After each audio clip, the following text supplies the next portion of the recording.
Morning. और आज NMDC GMDC जैसे आयरन और स्टॉक्स फोकस में रहेंगे, क्योंकि जिस हिसाब से चाइना ने एक हाउसिंग के लिए स्टिमुलस अनाउंस किया है, कहीं ना कहीं उम्मीद ये है कि कमोडिटीज़ में फिर से एक बार रनअप हो सकता है निचले स्तरों से।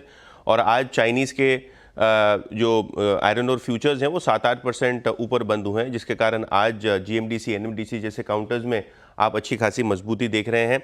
इसके अलावा अगर हम वायदे बाजार में बात करें तो एफएनओ में बायोकॉन पे आज दबाव है, लगभग 2% स्टॉक नीचे है, क्योंकि इनकी बैंगलोर फैसिलिटी को यूएस एफडीए की तरफ से 4 आपत्तियां दर्ज हुई हैं जो रीसेंट इंस्पेक्शन हुआ है।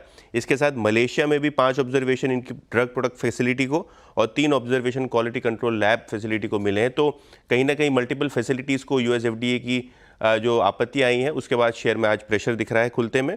और आखिर में वेल्सपन एंटरप्राइजेज लगभग 2000 करोड़ का ऑर्डर इनको बीएमसी के वाटर डिपार्टमेंट से आया, जिसके बाद स्टॉक में लगभग 4% की शुरुआती तेजी, अभी भी लगभग 1.5% की मजबूती के साथ स्टॉक ट्रेड करता हुआ दिखाई पड़ रहा है। ओके, वेल्सपन एंटरप्राइजेस यहाँ पर थोड़ा सा मूव। चलिए अब एक काम करते हैं, अब कुछ और स्टॉक्स देखते हैं।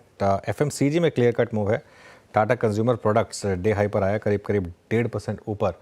इस समय आपको टाटा कंज्यूमर ट्रेड करता हुआ दिखाई देगा। तो एफएमसीजी एक पॉकेट है जो मार्केट को थोड़ा बचाने की कोशिश कर रही है, लेकिन नहीं, बैंक निफ्टी बिल्कुल तैयार नहीं है। और अब देखिए वीरू, 53,150 पर आ गए हम बैंक निफ्टी पर। हमारी बात हुई थी कि आज 53,000 दिख रहा है मुझे स्क्रीन पर, तब हम 53,400 पर थे।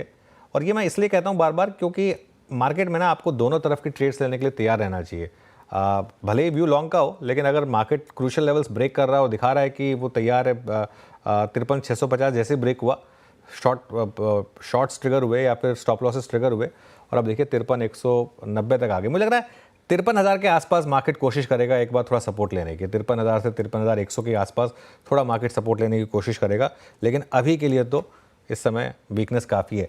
हाँ, अगर पिछली वाली रैली आपसे मिस हो गई थी तो तैयार रहें, अगले 2-3 दिन में मार्केट आपको वापस री एंट्री के मौके देगा, और फिर वो मौका छोड़ना नहीं है। क्योंकि ये मैं फिर कह रहा हूँ, जापान के फैक्टर की वजह से हमारी मार्केट का गिरना बिल्कुल बेमानी है। मार्केट को एक ट्रिगर चाहिए था, एक एक्सक्यूज़ चाहिए था गिरने का, वो मार्केट ने जापान में पकड़ लिया, उसकी वजह से गिर गया।